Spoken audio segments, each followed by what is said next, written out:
Assalamualaikum warahmatullahi wabarakatuh.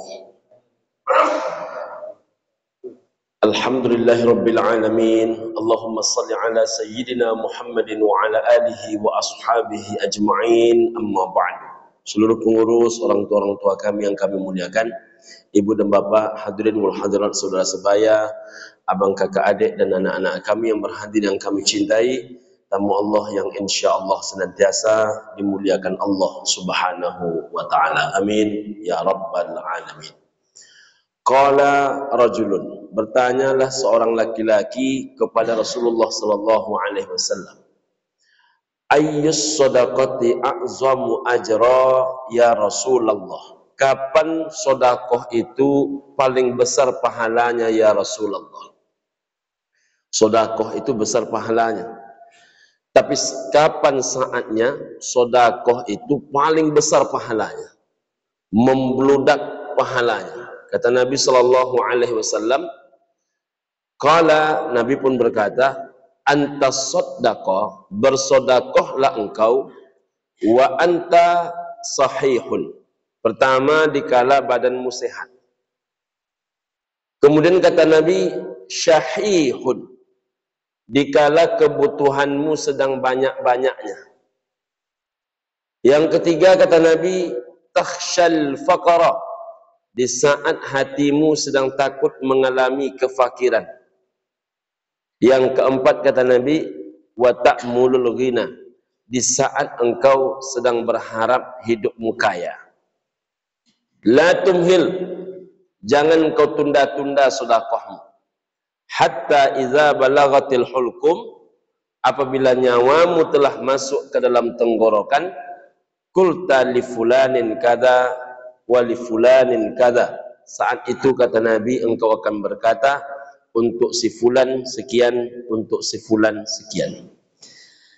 Ibu dan bapak rahimakumullah, Nabi sallallahu alaihi wasallam mengajarkan kita untuk memperbanyak sedekah, karena zillul mu'min yaumal qiyamah, naungan seorang mukmin di hari kiamat itu adalah sedekatuhu, sedekahnya dia. Selain dia menjadi naungan di hari kiamat, ibu dan bapak rahimakumullah, sedekah ini juga menghadirkan rezeki. Istanzilur rizqa bis sedekah. Datangkanlah rezekimu, perbanyaklah rezekimu, turunlah rezekimu. Kata Nabi sallallahu alaihi wasallam, caranya dengan apa? Bis sedekah, dengan cara bersedekah. Bahkan api neraka pun tidak mau menghisap, tidak mau memakan, tidak mau menyiksa ahli-ahli sedekah.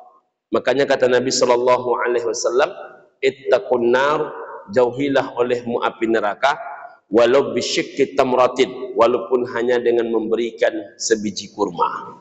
Ibu dan bapak, ayah bunda sekalian rahimakumullah, sebegitu hebat sedekah, ada masa-masa tertentu yang sedekah itu semakin berlipat ganda pahalanya. Pertama kata Nabi sallallahu alaihi wasallam, bersedekahlah kalian wa anta sahihun, dikala badan kalian itu sehat. Apa bedanya badan sehat dengan badan sakit? Kalau orang sakit tak payah menyuruhnya bersedekah, karena biasanya kalau badan sakit akhirat dekat. Kalau badan sehat maka dunia yang dekat. Kalau badan sehat maka pikiran orang nak memperbaharui rumah, nak memperbesar rumah, nak mempestakan anak besar-besaran, nak membeli mobil ini mobil itu, nak membeli tanah, nak membeli sawit. Itu kalau badan sehat. Kalau badan sakit, mengaji tiba-tiba rajin, nak ke masjid, nak berzikir, nak baca Quran. Jadi ibu dan bapak rahimakumullah, makin kuat penyakit orang, makin kuat dia mempersiapkan akhirat. Maka kalau menyuruh orang sakit bersedekah tak payah. Yang payah itu menyuruh orang sehat bersedekah. Dikala badan sehat lalu dia bersedekah, itulah sebaik-baiknya pahala sedekah. Berlebih makanan di rumah, lalu bertanyalah anak gadis ni kepada emak dia. Emak dia ni sakit. Mak, macam mana makan berlebih ni mak? Kalau mak dia tu sakit, apa kata maknya? Kasih orang nak, kasih orang. Siapa yang nak memakan, kata mak itu, kalau badan mak itu sakit. Tapi kalau sehat badan mak itu beda jawabannya. Macam mana makanan berlebih ini mak? Simpan nak, masukkan ke kulkas, besok kan hari juga masih, kata dia. Itulah bedanya orang sehat dengan orang sakit. Maka bersodakoh di kala badan sehat itu lebih besar pahalanya dibandingkan bersodakoh dalam keadaan sakit. Maka mumpung masih sehat walafiat ini, ibu dan bapak rahimakumullah, bersodakohlah. Yang kedua, syahihun, dikala kebutuhanmu, kata Nabi, banyak. Banyak orang kalau kita ajak bersodakoh, ini apalagi di depan Masjid Darul Aman sedang pembangunan, ibu dan bapak rahimakumullah. Kalau orang diajak bersodakoh, apa kata dia? Saya kalau lapang saya Ustaz, entahlah, kata dia. Kalau lapang saya Ustaz, apa yang tidak? Kalau berduit saya, apa yang tidak? Kalau saya berpunya, apa yang tidak? Kalau betul-betul lapang lah saya ini Ustaz, insya Allah saya bantu Ustaz. Cuman menunggu bapak tu lapang kapan? Selama ini membangun masjid dari awal Darul Aman berdiri sampai hari ini di depan pun sudah diperbaiki, pernah ada orang mengaku hidupnya lapang? Tidak ada orang mengaku hidupnya lapang. Bahkan orang lapang sekalipun kita ajak bersodakoh, ambo bukan tidak mau Pak Ustaz, cuman kini kalau lagi banyak-banyaknya kebutuhan. Kebutuhan itu Pak, Bu, selama masih nyawa di kandung badan, maka di saat itulah ada kebutuhan. Dulu anak kecil-kecil menyekolahkan anak, anak sudah besar meletakkan pekerjaan yang layak. Kalau anak sudah bekerja, mempestakan anak. Dulu selesai pula anak pesta, cucu pula lagi. Tak pernah orang berhenti masalah tentang begitu banyaknya kebutuhan. Tapi di saat kebutuhan itu banyak, tetap mengalir sodakoh dia. Disitulah yang paling hebat ibu dan bapak rahimakumullah. Kalau dah lapang, tak berguna duit, baru dia bersodakoh. Itu tak mesti menunggu orang berada. Orang susah pun mau dia bersodakoh.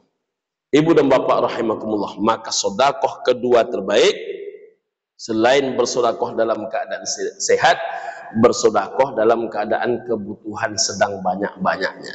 Yang jelas tidak ada orang miskin kena sodakohnya.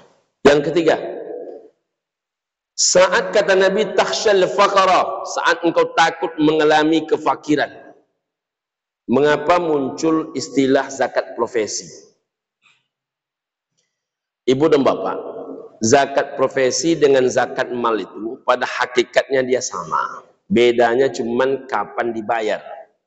Kalau zakat mal dibayar setiap tahun, zakat profesi dibayar setiap bulan. Mengapa muncul oleh para ulama istilah zakat profesi? Karena banyak alasan.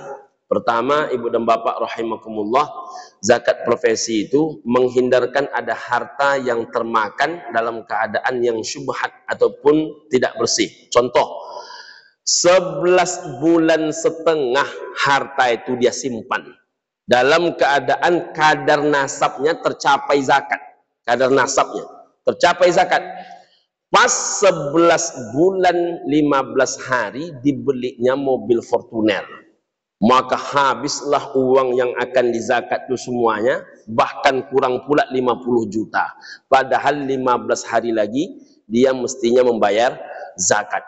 Gagal zakat itu, ibu dan bapak rahimakumullah, sekitar 15 juta rupiah. Jadi kalau harga Fortuner hampir 600 juta, maka berarti jumlah zakatnya sekitar 15 juta. Habis seluruh zakat yang mestinya diperuntukkan kepada fakir miskin dan asnaf 8 itu, 15 juta tandaslah sudah.